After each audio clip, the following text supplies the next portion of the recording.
நம்ம ரெட்ரோ ரெசிபிஸ்ல இந்த வின்டர் சீசனுக்கு ஏற்ற ஒரு அருமையான சூப் பார்க்க போறோம். இது டயபெட்டிக் ஃப்ரெண்ட்லி மட்டும் இல்ல, ஒரு வெயிட் லாஸ் ரெசிபியும் கூட.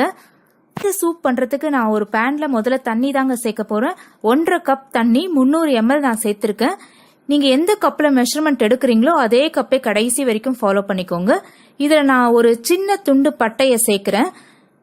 ஒரே ஒரு துண்டு தான், அதை இந்த தண்ணியில சேர்த்துருங்க. அப்புறம் ஒரே ஒரு பிரிஞ்சு இலையை சேர்க்கிறேன், பே லீஃப். இது ரெண்டுமே அந்த தண்ணியில ஒரு 5 நிமிஷம் நல்லா கொதிக்கட்டும். அதெல்லாம் கொதிச்சிட்டு இருக்கு. இது ஒரு 5 மினிட்ஸ் ஆச்சு. மூடி போட்டு இந்த மாதிரி கொதிக்க வச்சிருங்க.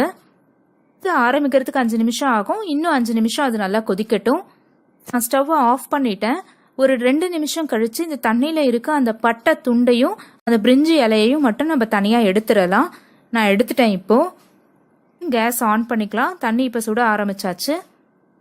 ஒரு 2 மினிட்ஸ் அது கொதிக்க ஆரம்பிக்கும். அந்த ஸ்டேஜில் நான் ஒரு நறுக்கின வெங்காயத்தை சேர்க்குறேன். நான் இப்போ சொல்ல போகிற அளவு வந்து 3லேருந்து 4 பேர் வரைக்கும் ஒரு பெரிய கப் சூப் சாப்பிட்லாம். இந்த அளவே வந்து நீங்கள் அதிகமாக எடுத்துக்கணும் அப்படின்னா நீங்கள் இது எல்லாத்தையுமே ப்ரொபோர்ஷனேட்டாக நீங்கள் கொஞ்சம் அதிகமாக எடுத்துக்கணும். 3-4 பல்லு பூண்டை வந்து நான் சின்ன சின்னதாக நறுக்கி இந்த வெங்காயத்துக்கூடயே சேர்த்துருக்கேன். இந்த வெங்காயமும் பூண்டும் இந்த தண்ணியில் நல்லா கொதிக்கட்டும். இது கொதிக்கிறதுக்கு முன்னாடி நான் ஒரு 1/2 டீஸ்பூன் மஞ்சத்தூள் சேர்த்துக்கிறேன். இது பக்கா சவுத் இண்டியன் ஸ்டைலில் தான் இந்த சூப் நம்ம பண்ண போகிறோம். இந்த வீடியோவை கடைசி வரைக்கும் பாருங்க, மிஸ் பண்ணாதீங்க.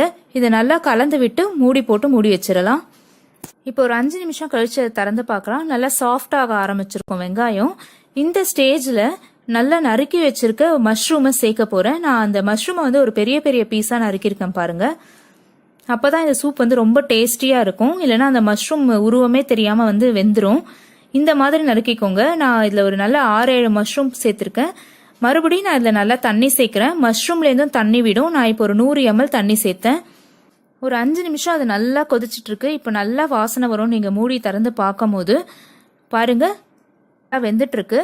இப்போ அந்த சூப்பை திக் ஆகிறதுக்காக நான் 1 டேபிள் ஸ்பூன் முளவிட்ட கேவரு மாவை எடுத்திருக்கேன். இதில் நான் தண்ணியை சேர்த்து நல்லா மிக்ஸ் பண்ணிக்க போகிறேன். கொஞ்சம் கொஞ்சமாக தண்ணி சேர்த்துக்கோங்க. இன்னும் ஒரு 100 ml தண்ணி சேர்க்கலாம். நல்லா கட்டி உருண்டை இல்லாமல் அதை நல்லா கலந்து விட்டுக்கோங்க. இது நம்ம தண்ணியில் சேர்க்க உடனே வேகும் போது நல்லா சூப் வந்து திக்காக ஆரம்பிச்சிரும். பண்ணி விட்டுக்கோங்க இந்த கன்சிஸ்டன்சிக்கு. இப்போ நம்ம தீயை சிம்மில் வச்சிடலாம். ஃப்ளேமை ரெடியூஸ் பண்ணதுக்கப்புறமா இந்த சூப்புக்கு தேவையான அளவு உப்பை சேர்த்துடலாம். இப்போ பாருங்க, அந்த மஷ்ரூம் எல்லாமே வந்து போட்ட சைஸை விட வந்து அது சின்னதாக இருக்கு. இப்போ தேவையான அளவு மிளகுத்தூளையும் சேர்த்துடுறேன். நான் காரத்துக்கு ஏற்ற மாதிரி சேர்த்துக்கோங்க. நான் 1 டீஸ்பூன் சேர்த்துருக்கேன். இப்போ கரைச்சி வச்சதையும் சேர்த்துடலாம். பண்ணி விட்டுக்கோங்க. ஒரு 5-10 நிமிஷம் இது நல்லா கொதிக்கட்டும். இதில் எல்லாமே போட்டாச்சு. சூப்பும் உங்களுக்கு திக்காக ஆரம்பிக்கும். இது நம்ம சேர்த்துருக்க 1 டேபிள் ஸ்பூன் ராகி ஃப்ளோர் வந்து வேகணும். நான் அறுக்கி வச்சிருக்க கொத்தமல்லியும் நான் சேர்த்துடுறேன். கொதிக்கும் போதே சேர்த்திங்கன்னா தான் அதோட ஃப்ளேவரும் கிடைக்கும், அதோட பெனிஃபிட்ஸும் அப்படியே கிடைக்கும் நமக்கு. மூடி போட்டு வேற நம்ம இப்போ தளதளன்னு கொதிக்க வைக்க போகிறோம். ரொம்ப ஹெல்த்தியான சூப் இது. நம்ம எந்த கார்ன்ஃப்ளாரோ இல்லை அந்த மாதிரி வேற எந்த மாவுமே சேர்க்கலை. இதை நீங்கள் எந்த மீல்ஸ் எடுக்கிறதுக்கு முன்னாடி ஒரு பவுல் எடுத்துக்கிட்டிங்கன்னா நல்லா ஃபில்லிங்காக இருக்கும். அதனால் நம்ம சாப்பிட போகிற மீல்ஸ் வந்து நம்ம ஈஸியாக குறைக்கலாம். ஒரு 5 மினிட்ஸ்க்கு அப்புறம் நான் ஒரே ஒரு கருவேப்பிலை கொத்தும் போடுறேன். நீங்கள் கருவேப்பிலையை தனித்தனியாக பிச்சு போட்டுறாதீங்க. அந்த சின்ன ஸ்டெம்லேயும் வந்து நிறைய பெனிஃபிட்ஸ் இருக்குது. இப்போ மூடி போட்டு அதை கொதிக்கட்டும். நிமிஷமாக நல்லா கொதிச்சிட்டு இருக்கு. நம்ம நிறைய தண்ணி சேர்த்துருக்கோம். இந்த கன்சிஸ்டன்சிக்கு ஏற்று நீங்கள் தண்ணியை சேர்த்துக்கோங்க.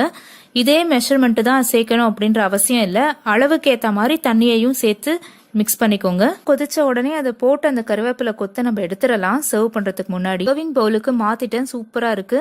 ஹெல்த்தியும் கூட. கண்டிப்பா வெயிட் லாஸ் பண்ணணும்னு நினைக்கிறவங்க இதை ட்ரை பண்ணலாம். சூப் பண்ற வீடியோ உங்களுக்கு பிடிச்சிருந்தா லைக் பண்ணுங்க, ஷேர் பண்ணுங்க, சப்ஸ்கிரைப் பண்ணுங்க. பக்கத்துல இருக்க பெல் பட்டனையும் ஆன் பண்ணிக்கோங்க. தேங்க்யூ.